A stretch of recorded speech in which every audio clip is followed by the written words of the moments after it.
नमस्कार। सुनो कहानी श्रृंखला के अंतर्गत प्रस्तुत है कहानी विमाता, जिसके लेखक हैं मुंशी प्रेमचंद जी। स्त्री की मृत्यु के 3 ही मास बाद पुनर्विवाह करना मृतात्मा के साथ ऐसा अन्याय और उसकी आत्मा पर ऐसा आघात है जो कदापि क्षम्य नहीं हो सकता। मैं यह कहूंगा कि उस स्वर्गवासिनी की मुझसे अंतिम प्रेरणा थी और न मेरा शायद यह कथन ही मान्य समझा जाए कि हमारे छोटे बालक के लिए मां की उपस्थिति परमावश्यक थी। परंतु इस विषय में मेरी आत्मा निर्मल है और मैं आशा करता हूं कि स्वर्ग लोक में मेरे इस कार्य की निर्दय आलोचना न की जाएगी। सारांश यह है कि मैंने विवाह किया और यद्यपि एक नवविवाहिता वधू को मातृत्व उपदेश बेसुरा राग था, पर मैंने पहले ही दिन अम्बा से कह दिया कि मैंने तुमसे केवल इस अभिप्राय से विवाह किया है कि तुम मेरे भोले बालक की मां बनो और उसके हृदय से उसकी मां की मृत्यु का शोक भुला दो। 2 मास व्यतीत हो गए। मैं संध्या समय मुन्नू को साथ लेकर वायु सेवन को जाया करता था। लौटते समय कतिपय मित्रों से भेंट भी कर लिया करता था। उन संगतों में मुन्नू श्यामा की भांति चहकता। वास्तव में इन संगतों से मेरा अभिप्राय मनोविनोद नहीं, केवल मुन्नू के असाधारण बुद्धि चमत्कार को प्रदर्शित करना था। मेरे मित्रगण जब मुन्नू को प्यार करते और उसकी विलक्षण बुद्धि की सराहना करते तो मेरा हृदय बांसों उछलने लगता था। एक दिन मैं मुन्नू के साथ बाबू ज्वाला सिंह के घर बैठा हुआ था। ये मेरे परम मित्र थे। मुझ में और उनमें कुछ भेदभाव न था। इसका अर्थ यह नहीं है कि हम अपनी क्षुद्रताएं, अपने पारिवारिक कलह आदि और अपनी आर्थिक कठिनाइयां बयान किया करते थे। नहीं, हम इन मुलाकातों में भी अपनी प्रतिष्ठा की रक्षा करते थे और अपनी दुरावस्था का जिक्र कभी हमारी जबान पर न आता था। अपनी कालिमाओं को सदैव छिपाते थे। एकता में भी भेद था और घनिष्ठता में भी अंतर। अचानक बाबू ज्वाला सिंह ने मुन्नू से पूछा, क्यों, तुम्हारी मां तुम्हें खूब प्यार करती है ना? मैंने मुस्कुराकर मुन्नू की ओर देखा। उसके उत्तर के विषय में मुझे कोई संदेह न था। मैं भली भांति जानता था कि अम्बा उसे बहुत प्यार करती है, परंतु मेरे आश्चर्य का ठिकाना न रहा जब मुन्नू ने इस प्रश्न का उत्तर मुख से न देकर नेत्रों से दिया। उसके नेत्रों से आंसू की बूंदें टपकने लगी। मैं लज्जा से गड़ गया। इस अश्रु जल ने अम्बा के उस सुंदर चित्र को नष्ट भ्रष्ट कर दिया जो गत 2 मास से मैंने हृदय में अंकित कर रखा था। ज्वाला सिंह ने कुछ संशय की दृष्टि से देखा और पुनः मुन्नू से पूछा, क्यों रोते हो बेटा? मुन्नू बोला, रोता नहीं हूं, आंखों में धुआं लग गया था। ज्वाला सिंह का विमाता की ममता पर संदेह करना स्वाभाविक बात थी, परंतु वास्तव में मुझे भी संदेह हो गया। अम्बा सहृदयता और स्नेह की वह देवी नहीं है जिसकी सराहना करते मेरी जीवा न थकती थी। वहां से उठा तो मेरा हृदय भरा हुआ था और लज्जा से माथा न उठता था। मैं घर की ओर चला तो मन में विचार करने लगा कि किस प्रकार अपने क्रोध को प्रकट करूं। क्यों ना मुंह ढांक कर सो रहूं। अम्बा जब पूछे तो कठोरता से कह दूं कि सिर में पीड़ा है, मुझे तंग मत करो। भोजन के लिए उठाए तो झिड़क कर उत्तर दूं। अम्बा अवश्य समझ जाएगी कि कोई बात मेरी इच्छा के प्रतिकूल हुई है। मेरे पांव पकड़ने लगेगी। उस समय अपनी व्यंग्यपूर्ण बातों से उसका हृदय बेध डालूंगा। ऐसा रुलाऊंगा कि वह भी याद करे। पुनः विचार आया कि उसका हंसमुख चेहरा देखकर मैं अपने हृदय को वश में रख सकूंगा या नहीं। उसकी एक प्रेमपूर्ण दृष्टि, एक मीठी बात, एक रसीली चुटकी मेरी शिला तुल्य रुष्टता के टुकड़े टुकड़े कर सकती है, परंतु हृदय की इस निर्बलता पर मेरा मन झुंझुला उठा। यह मेरी क्या दशा है?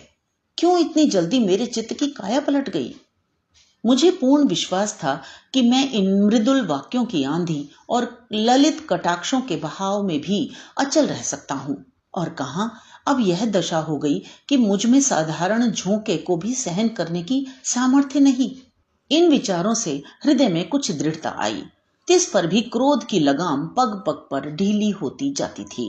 अंत में मैंने हृदय को बहुत दबाया और बनावटी क्रोध का भाव धारण किया। ठान लिया कि चलते ही चलते एकदम से बरस पड़ूंगा। ऐसा न हो कि विलंब रूपी वायु इस क्रोध रूपी मेघ को उड़ा ले जाए। परंतु ज्यों ही घर पहुंचा, अम्बा ने दौड़कर मुन्नू को गोदी में ले लिया और प्यार से सने हुए कोमल स्वर से बोली, आज तुम इतनी देर तक कहाँ घूमते रहे? चलो देखो, मैंने तुम्हारे लिए कैसी अच्छी अच्छी फुलौड़ियां बनाई हैं। मेरा कृत्रिम क्रोध एक क्षण में उड़ गया। मैंने विचार किया, इस देवी पर क्रोध करना भारी अत्याचार है। मुन्नू अबोध बालक है, संभव है कि वह अपनी मां का स्मरण कर रो पड़ा हो। अम्बा इसके लिए दोषी नहीं ठहराई जा सकती। हमारे मनोभाव पूर्व विचारों के अधीन नहीं होते। हम उनको प्रकट करने के निमित्त कैसे कैसे शब्द गढ़ते हैं, परंतु समय पर शब्द हमें धोखा दे जाते हैं और वे ही भावनाएं स्वाभाविक रूप से प्रकट होती हैं। मैंने अम्बा को न तो कोई व्यंग्यपूर्ण बातें ही कही और न क्रोधित हो मुख ढांक कर सोया ही, लेकिन अत्यंत कोमल स्वर में बोला, मुन्नू ने आज मुझे अत्यंत लज्जित किया। खजांची साहब ने पूछा, तुम्हारी नई अम्मा तुम्हें प्यार करती हैं या नहीं? तो ये रोने लगा। मैं लज्जा से गड़ गया। मुझे तो स्वप्न में भी यह विचार नहीं हो सकता कि तुमने इसे कुछ कहा होगा। परंतु अनाथ बच्चों का हृदय उस चित्र की भांति होता है जिस पर एक बहुत ही साधारण पर्दा पड़ा हुआ हो। पवन का साधारण झोंका भी उसे हटा देता है। ये बातें कितनी कोमल थीं, तिस पर भी अम्बा का विकसित मुखमंडल कुछ मुरझा गया। वह सजल नेत्र होकर बोली, इस बात का विचार तो मैंने यथासाध्य पहले ही दिन से रखा है, परंतु यह असंभव है कि मैं मुन्नू के हृदय से मां का शोक मिटा दूं। मैं चाहे अपना सर्वस्व अर्पण कर दूं, परंतु मेरे नाम पर जो सौतेलेपन की कालीमा लगी हुई है वह मिट नहीं सकती। मुझे भय था कि इस वार्तालाप का परिणाम कहीं विपरीत ना हो, परंतु दूसरे ही दिन मुझे अम्बा के व्यवहार में बहुत अंतर दिखाई देने लगा। मैं उसे प्रातः सायंकाल पर्यंत मुन्नू की ही सेवा में लगी हुई देखता, यहां तक कि उस धुन में उसे मेरी भी चिंता न रहती थी। परंतु मैं ऐसा त्यागी न था कि अपने आराम को मुन्नू पर अर्पण कर देता। कभी कभी मुझे अम्बा की यह अश्रद्धा न भाती, परंतु मैं कभी भूल कर भी इसकी चर्चा न करता। एक दिन मैं अनियमित रूप से दफ्तर से कुछ पहले ही आ गया। क्या देखता हूं कि मुन्नू द्वार पर भीतर की ओर मुख किए खड़ा है। मुझे इस समय आंख मिचौनी खेलने की सूझी। मैंने दबे पांव पीछे से जाकर उसके नेत्र मूंद लिए, पर शोक, उसके दोनों गाल अश्रुपूरित थे। मैंने तुरंत दोनों हाथ हटा लिए। ऐसा प्रतीत हुआ मानो सर्प ने डस लिया हो। हृदय पर एक चोट लगी। मुन्नू को गोद में लेकर बोला, मुन्नू क्यों रोते हो? यह कहते कहते मेरे नेत्र भी सजल हो आए। मुन्नू आंसू पीकर बोला, जी नहीं, रोता नहीं हूं। मैंने उसे हृदय से लगा लिया और कहा, अम्मा ने कुछ कहा तो नहीं? मुन्नू ने सिसकते हुए कहा, जी नहीं, मुझे वे बहुत प्यार करती हैं। मुझे विश्वास न हुआ। पूछा, वह प्यार करती तो तुम रोते क्यों? उस दिन खजांची के घर भी तुम रोए थे। तुम मुझसे छिपाते हो। कदाचित तुम्हारी अम्मा अवश्य तुमसे कुछ क्रुद्ध हुई हैं। मुन्नू ने मेरी ओर कातर दृष्टि से देखकर कहा, जी नहीं, वे मुझे बहुत प्यार करती हैं, इसी कारण मुझे बारंबार रोना आता है। मेरी अम्मा मुझे अत्यंत प्यार करती थी, वह मुझे छोड़कर चली गईं। नई अम्मा उससे भी अधिक प्यार करती हैं, इसलिए मुझे भय लगता है कि उसकी तरह ये भी मुझे छोड़कर न चली जाएं। यह कहकर मुन्नू पुनः फूट फूट कर रोने लगा। मैं भी रो पड़ा। अम्बा के इस स्नेहमय व्यवहार ने मुन्नू के सुकोमल हृदय पर कैसा आघात किया था। थोड़ी देर तक मैं स्तंभित रह गया। किसी कवि की यह वाणी स्मरण आ गई कि पवित्र आत्माएं इस संसार में चिरकाल तक नहीं ठहरती। कहीं भावी होनी ही इस बालक की जीवा से तो यह शब्द नहीं कहला रही है। ईश्वर न करे कि वह अशुभ दिन देखना पड़े, परंतु मैंने तर्क द्वारा इस शंका को दिल से निकाल दिया। समझा कि माता की मृत्यु ने प्रेम और वियोग में एक मानसिक संबंध उत्पन्न कर दिया है और कोई बात नहीं है। मुन्नू को गोद में लिए हुए अम्बा के पास गया और मुस्कुराकर बोला, इनसे पूछो क्यों रो रहे हैं। अम्बा चौंक पड़ी। उसके मुख की कांति मलिन हो गई। बोली, तुम ही पूछो।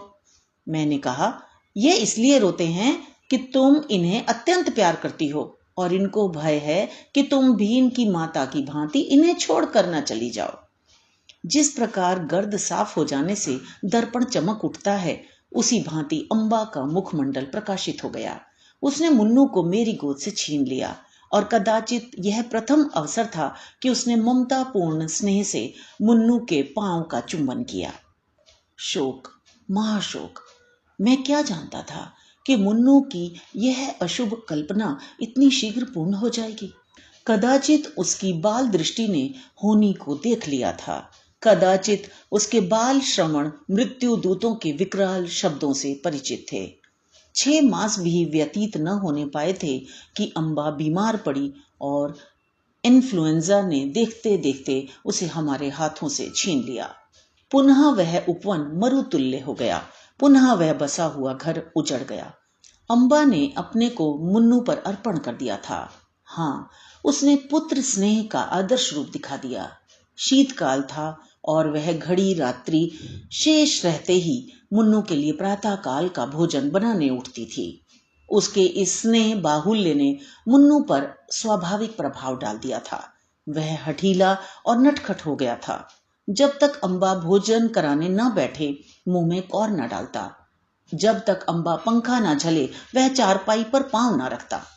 उसे छेड़ता, चिढ़ाता और हैरान कर डालता, परंतु अम्बा को इन बातों से आत्मिक सुख प्राप्त होता था।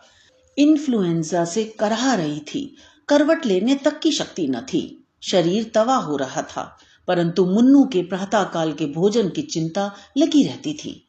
हाय, वह निस्वार्थ मातृ स्नेह अब स्वप्न हो गया। उस स्वप्न के स्मरण से अब भी हृदय गदगद हो जाता है। अम्बा के साथ मुन्नू का चुलबुलापन और बाल क्रीड़ा विदा हो गई। अब वह शोक और नैराश्य की जीवित मूर्ति है। वह अब नहीं रोता। ऐसा पदार्थ खोकर अब उसे कोई खटका, कोई भय नहीं रह गया। तो ये तो थी कहानी। मुझे आशा है आपने आनंद लिया होगा। इसी तरह हमारे साथ जुड़े रहिए। मिलते हैं अगली कहानी में। धन्यवाद।